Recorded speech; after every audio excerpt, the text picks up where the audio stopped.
Warren got on me and let the whole world know that I did not have any experience managing a $3 trillion program or $1 billion program. I have no personal experience with student loans or Pell Grant. Correct. And that's the whole higher education system right there. And as a businessman or business person or businesswoman, you're not going to hire somebody that doesn't have experience in that. But America did. Exactly. It did. But America did. What's his name? Bernie. Bernie went in too. Well, I wish he would have. I wish that the DNC would not have sabotaged him, because he would have been my pick. He was my pick. He was my pick until they sabotaged him. The most honorable record that any politician could possibly have. They sabotaged him.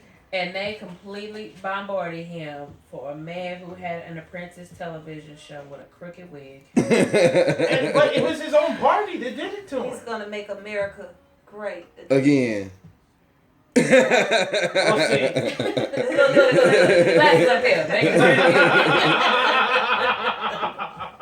How so? Because again, if you are trying to get rid of people who have bought their way into this country, has worked to gain their citizenship, actually has their cards, which allows them to be here, you want to create a system where you're getting rid of the people that make America what it is. We wouldn't have half of these construction buildings around this, around a lot of major cities if it wasn't for, Hispanic immigrants coming and building. And he wouldn't either. And especially Trump Towers. And you know what? I gotta say something on this. How do y'all feel about this here? Have y'all noticed a trend going on in the past 7 years in Nashville alone, where all the Red Roof Inn hotels, Best Inn suites, and all them people are moving in, living in like their homes now because the cost of living is so high? Let's go ahead and take each turn and get everyone's perspective how y'all feel about that. And what do you think is going to happen in the new age of real estate today? Because if you look at it, it seems as if like it's getting to the point to where in the next 10 years, that's where all of our next generation of kids and people are going to live today that are not on point or living in hotels being charged $100 a night. Mm-hmm. Let's go and go with you, Yonda. How do you feel about this? I'm going to be completely honest when I say this. It's causing us to be financially uneducated. Because if you're not sure on how to operate in real estate, what it takes to own a home, you're not building any credit, right? So that means we should teach this in school then, right? Exactly. It's been long overdue. They used to. He's right too. Maybe they should. Okay, go ahead and continue. I just wanted to. But as far as is leaving us financially illiterate and irresponsible. Because if you think about it, the average age that a person goes into debt is at age 20. What did you learn them 2-3 years that you was actually in high school, your first year in college? Could you afford to go to college? Probably not. So unfortunately, because you don't apply because your parents make too much money. Well, I go there. But your parents make too much money, so then you have to take out a loan. So you're in debt to that loan based on how long you're going to actually be in school. You're not really focusing on the educational aspect of school. You're focusing on the how much debt am I incurring while I'm sitting here. And what ends up happening is that, okay, you have people who they move to an area because they think it's prominent for building a business, or this is where they want to raise a family. So they move them into a hotel room. But then you realize, based on the amount of money you make, can you afford an apartment? The average amount of apartment is, $900 for a one-bedroom with a small closet? Are you kidding me? I know that the cost of living has dramatically increased over the past 5 years, especially here in Nashville. I went from renting I went from renting a 3-bedroom house that cost me $850 a month to now that same house costs almost $2,100. And that was not even 2 years, wasn't it? No, it's 5 years. 5 years. 5 years. That much of a difference. $850 to almost $2,100. Renting. Almost 3 times the amount. renting. 3 times that. And what they've done is they pushed out the Section 8s. They pushed out, all of those low income housing, and they've torn down and they've built condos. And now you those have condos are now renting for $1,800 to $2,100 a month. And people are living in hotels. It's capitalism. It is what it is, and they push those people from the affordable housing into they have no choice. They have to live somewhere. They have to go somewhere. So they're going to live at a weekly stay. And it's like a new trap. The new trap now for those, because I'm not trying to sound racist, because racism is something that's practiced, not something that is taught.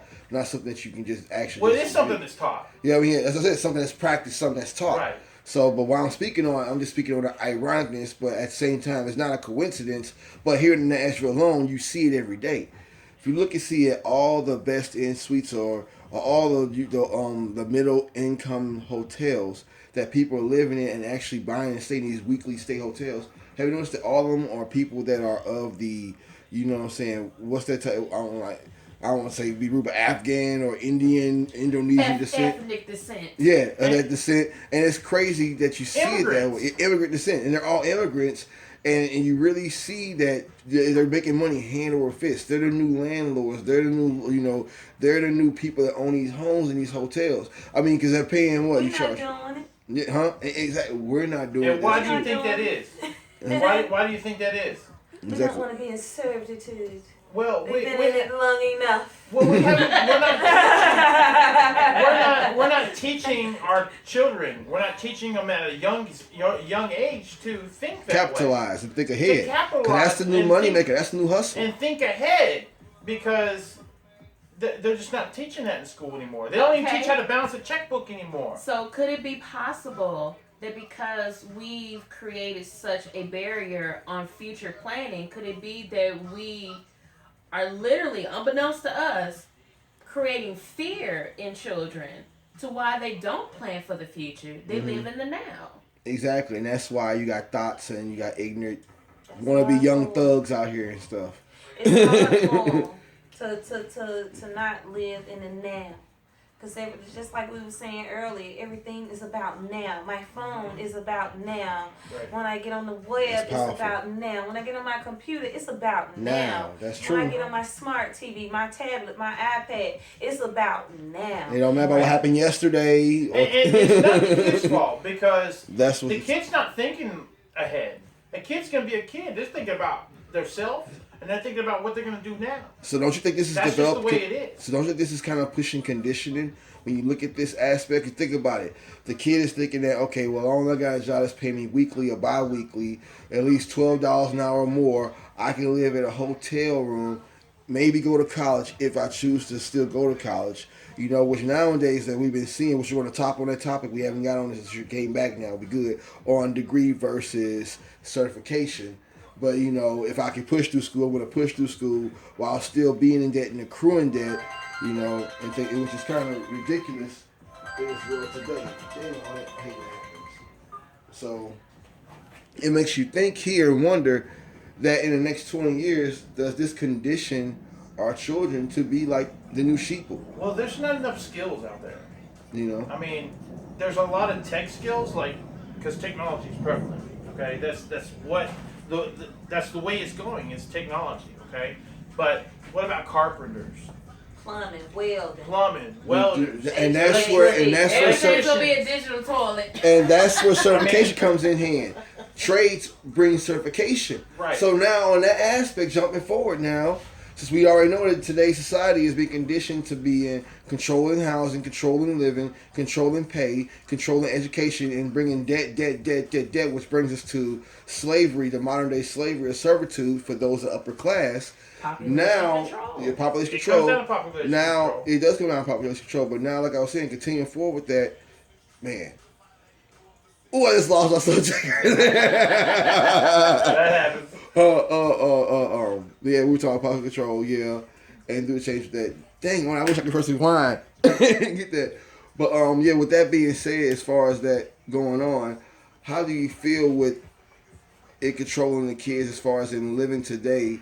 where you got to have a trade now because having a degree don't matter no more. You should have a trade. Yeah, because having a degree don't. That's what I was trying to say. Because having a degree don't matter no more. If you look at it, everybody about now, the average 5 out of 10 people, especially black women, Look, 4 out of 5 black women have a degree. I went to college. To me, it was a waste of money because I'm not a very smart person book wise. Okay, I learned from doing it. If I can't do it, then I'm not going to learn it. Exactly. So, I mean, that's just the way I am. I learn at a different level than somebody else does. So certification was key for you, not a degree. So having a trade. I'm a hands-on person. If I can touch it and I can figure it out, then that's how I learn. So having a trade was key for you. Trade was everything to me. Now having a degree, this is what I'm saying, because like nowadays, like I said, the average black woman, mostly 4 out of 5, have a degree nowadays in this society and age. And it's a trade sitting on the ground. Supply and demand. Yes. And demand. And but the average black man, which is basically what, 1 out of 5, if not 2 out of 5. Press the volume button for me. Just the one call. I don't know about them. But the average 2 out of 5 black men nowadays have a degree, which is very terrible, and no trade. And then you have the average Caucasian, 4 out of 5 have a degree or a trade. 5 out of 5 have a trade. Mm-hmm. So, but the ones that seem to be more successful with jobs. I wouldn't say 5 out of 5. That's not 5 out of 5. Very unlikely. Not 5 out of 5. We'll say what? We'll say 4 out of 5 still. We'll say 4 out of 5 like the women. Because I know for a fact that there are more. I see some lazy white people, man. I would say that's the imagery that we've been fed. Exactly. Yeah. That's what I'm trying to say. That's the point I'm pulling out. Because that's not the reality, man. That's certainly not the reality. I'm sorry. Go ahead. No, but that's the point that I was getting out. That's the imagery. I gotta use this as an example. I worked in a company where I was the only African American female working behind the desk. I had a boss who apparently had at least 30 years experience over me. However, she was not very technically challenged. She just wasn't. So when it came to certain aspects of things that needed to be done, I was always relied on as that go-to person to go and do it. Now, I don't have a degree in this particular area, but I have experience. So what has happening is that we are chasing the monarch of what education is supposed to look like. I have 4 or 5 degrees in different fields, which means I qualify to do this position. But you can be working in a position where your degrees don't even match what you're doing. Mm-hmm. And why is that? Because we've been fed the image that, as an African American, I have to have multiple streams of income because I don't want to be ignorant. Multiple degrees, exactly. Financially. Mm-hmm. But then again, that puts you more in debt. But then again, if you think about it, not saying comparing and contrast, because unfortunately that's what's become the death of a lot of businesses, homes, mindsets, etc. But what's happened is that we comparing ourselves to, okay, so the reason why I have to one leg up a Caucasian person is because they're privileged into getting this automatically without having to have the trades and the degree. It's almost like a skin color is a credit card automatically. Swipe approved. And that is actually practiced here in Tennessee a lot. You see it every day. That is not what you know, is based on who and this man right here can tell you about for me many a times. That's why we ended up having to work together because I couldn't get a job. Footwork. I'm different. I'm different from most people, from most businesses. I should say, because if I see a potential in somebody and they're gonna work hard, then I'll give them a shot. It doesn't matter what their background is. Right. But again, that's just the way I am. But your upbringing perception is based on who fed that to you, right?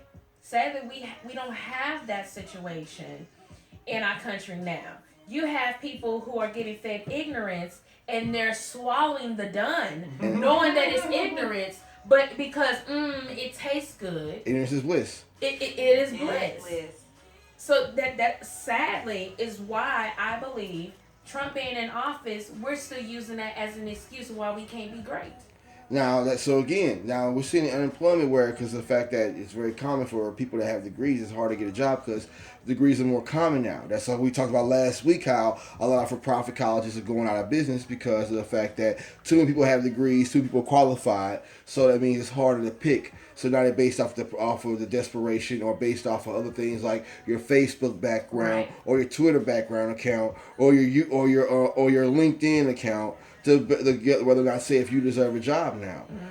So it makes you wonder, because nowadays in the trade market, which is research now, there's a 30% increase of the fact that there is no people really doing trade. Only 30% of the working force world today are in the trade business. And the trade business has a very huge opening for employment and money making potential. So it makes you wonder, which was spoken about with the company I worked with about 12 years back called CyberWise, that said the next 15 years, matter of fact, I was working with CyberWise back around when I knew you when you were younger. You remember CyberWise? They said the next 15 years, the corporate America, or working for people as an employee business and people that have degrees, those people will be harder for them to gain a job, and the more working from home base will become bigger and more prevalent. It's already started. Oh yeah. Yeah.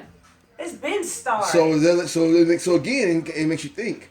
So which one's more valuable, learning a trade or having a degree? Both. What's your opinion? What you think? You say both? I say both. Both. That's good. What do you think, Chess? I think a trade is going to help you more in the long run. Education, I think you have to be you should always get an education if that's the way you want to go. But it's always up to the person. Some people don't want to go to college. Some people do.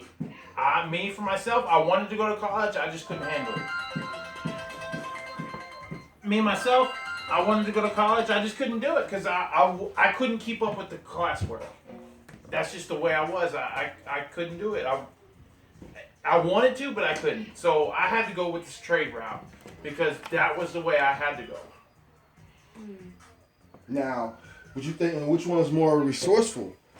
I think the trade is going to get you more steady work in the long run.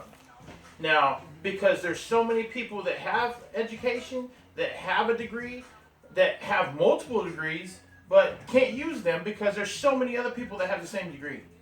What you think? You're an educated woman. Everything is trade. Everything is trade. Okay. I'll pay you rent if you let me stay in your place. Sure. I'll pay this amount for this shirt or this dress.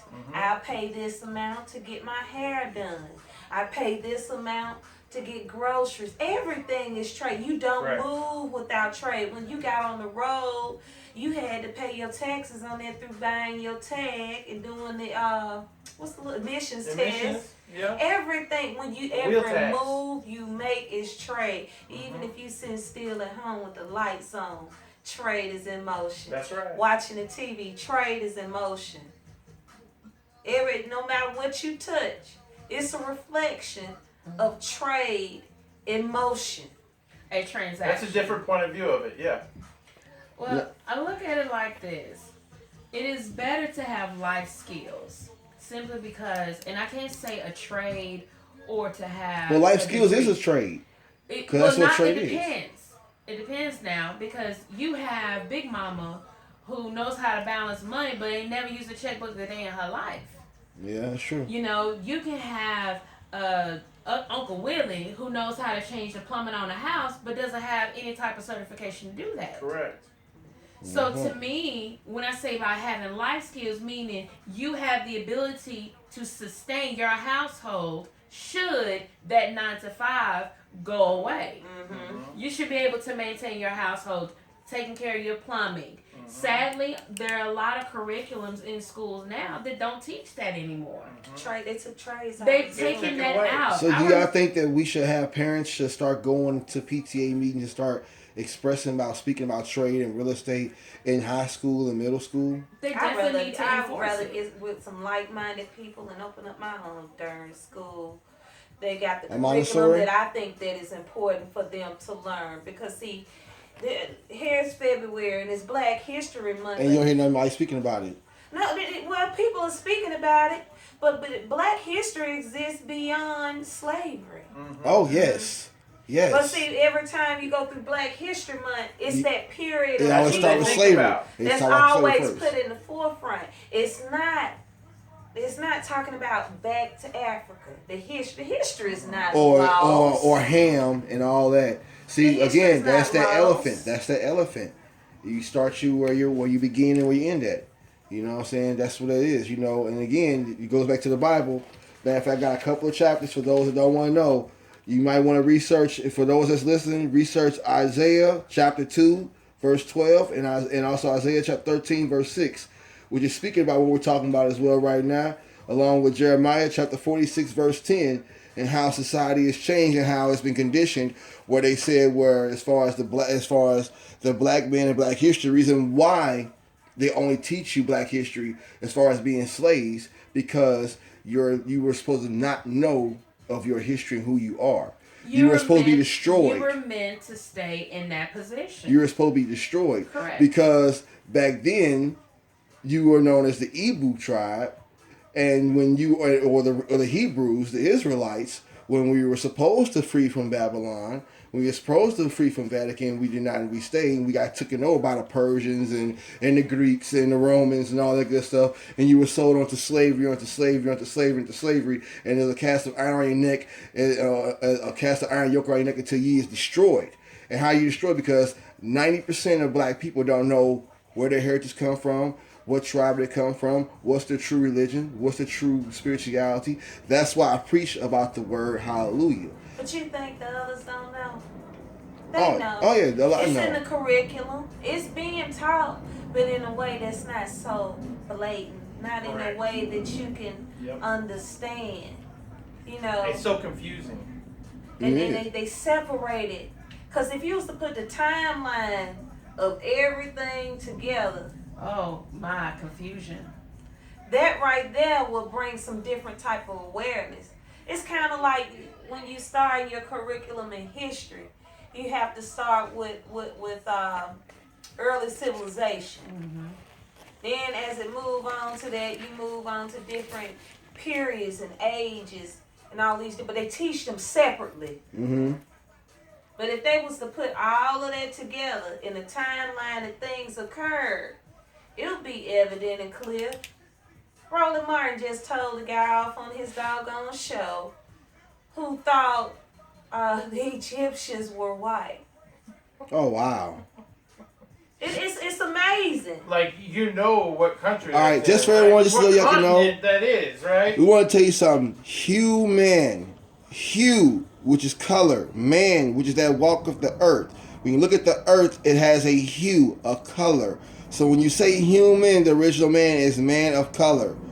Okay? So just for those that don't understand that. So you cannot be from Egypt, I'm sorry, and be Caucasian. My brother of another mother right over there can tell you and agree with that himself, right there for himself. Me and him talked about this I don't know how many times. There's That's all why. Sorts of colors. Yeah, exactly. See, so just let you understand that.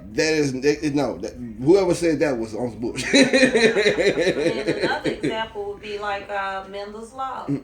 When you teach it at school, I remember about the rats and the pigs. Yep. But you know what's something else that people. Mm-hmm. Yeah. People. Now, had they taught it talking about genetics and people, trust me, kids would understand that quicker than anything else. But when you fooling with rats and pigs, sometimes they really don't understand the concept of it. Right.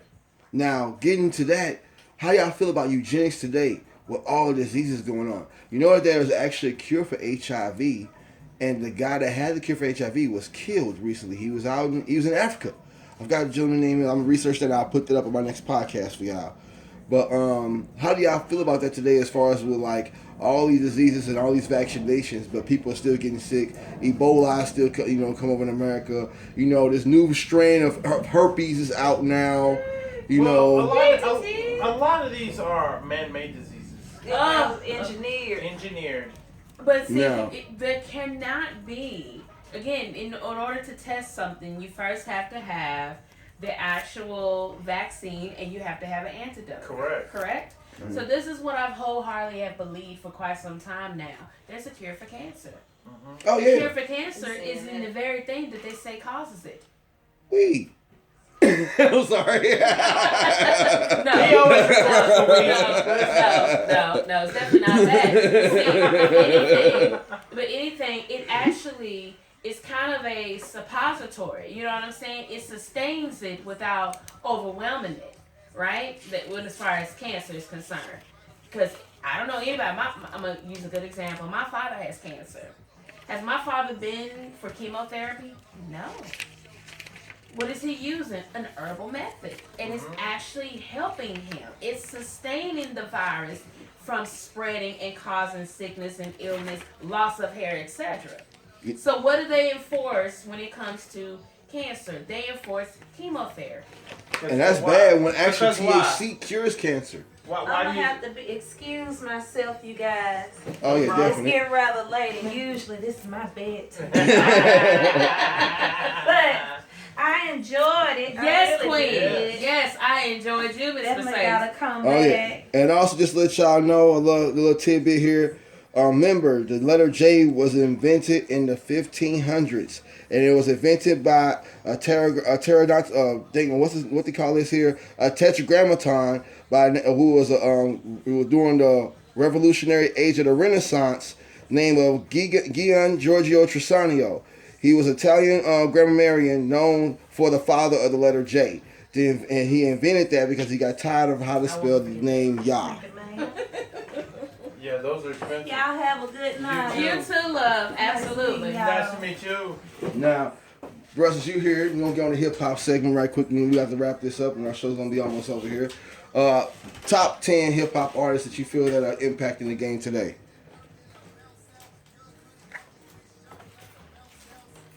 Sorry, what? Top 10 hip hop artists that you feel that are impacting the game today, that are actually tearing the game open in a positive way.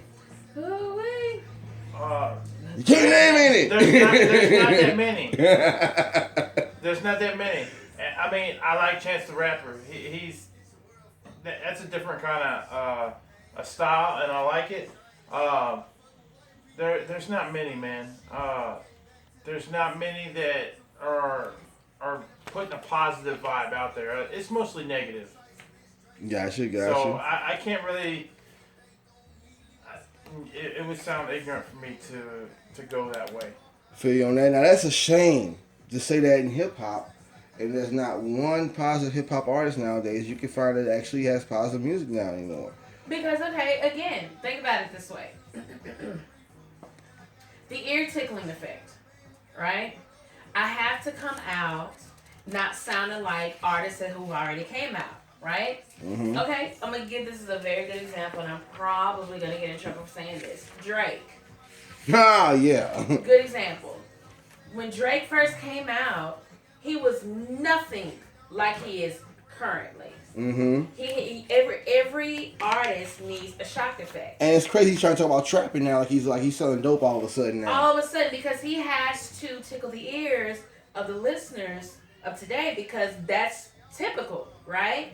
You know, he didn't want to talk about being successful. He wanted the money, the cars, the clothes, and the hoes in order to be successful, right? Mm-hmm. But that's not saying, oh, well, you can be successful having a business, having a degree. You have to tickle the ears of the right now microwave generation. So, to me, on an influence basis, I would definitely say Mr. Drake is influencing the children population. Because he definitely talks about various things, but you can almost guarantee that there's going to be some sort of essence, a scent, or smell from an older rap artist. And he got the knowledge or wisdom from that rapper, and he tries to implement it in his own music as a way of relating or bridging the gap, but in a whole different way. Gotcha. Like, I gotta use a good example. What, MC8 or Spice One? You don't hear about those artists no more. You're right. Why is that? There's no sales. Because the era, There's no the era is gone. The era is absolutely The era of gone. messaging hip hop is gone now. Right. Speaking in case of point for that, as we was talking about that, another artist I want to speak about, or music I want to talk about, line dancing hip hop dancing. I mean, how you feel? Do you think like these male dancing songs or these male dancing hip hop artists, do you like they kind of look kind of queer how they dancing now, kind of off and weird and whatnot? How do y'all feel about that now in this generation as far as with hip hop artists with the whole like dancing thing, whatnot? I mean, the new age of hip hop and dancing. Go ahead, Chaz. I mean, hip hop dancing's always good, but that's just the way dancing's always been a part of music. So I mean, how can you put that on one genre? But what is... Because when you look at hip hop now, the reason why I'm saying that because the music nowadays of hip hop is all sex. Well, that's Thank true. you. It's all sex. It's promoting. Right. It's all sex. It's and now they're pushing same sex more than anything. Can we say that? Can I say that? It's promoting perversion. Because if you think about it, what are 98% of dance moves that are out nowadays? Grinding, jerking, and twerking. Hands on the hips, twerk. Yep. That's what it is. And it's an imagery to create the access to perversion, in my opinion. That if a child sees that long enough, they're gonna mimic what they see. Right. Because again, dance moves, they're easy to do. They're easy to pick up. You can have a 2-year-old know how to do a dance move because if they see it enough, they're gonna repeat it. visual. Correct. So that's what we're gonna talk about on tomorrow's episode of Coffee Shop Radio. We're gonna be talking about hip hop and dancing and entertainment. So y'all make sure y'all tune in, check us out. Hope we've got on some real topics about what life today and people and how society is. So hope y'all appreciate that. We try to stay on topic. Yeah, we definitely do. Apologize to all those that didn't like, when we came in with the comments about the Trump thing. Well, actually, I don't apologize. We're just speaking our minds here. It's just something that is part of it. But besides that, thank you. Remember, subscribe, follow, tune in, hit the like button. Again, support Coffee Shop Radio. Download the app. Support Yodi. Optimal Services. Chess Master. You know what I'm saying? The man with all the connections and all the moves. If you need cars, whatever, something fixed. You need something done. I'm just gonna say this: be motivated. Motivation is key. I mean, you can't expect to get something and not work for it. So Absolutely. Go out there and get it yourself. It ain't gonna come to you. And artist member, subscribe, download the app, register your music, Coffee Shop Radio, gmail.com. Registration is free. Interaction is key. Get paid. 4 different earning income potentials: Amazon, iTunes, YouTube, and spinning rotation. Hit us up. Peace. Peace. I got a tinkle. Oh, God, he just caught that live. Oh, well.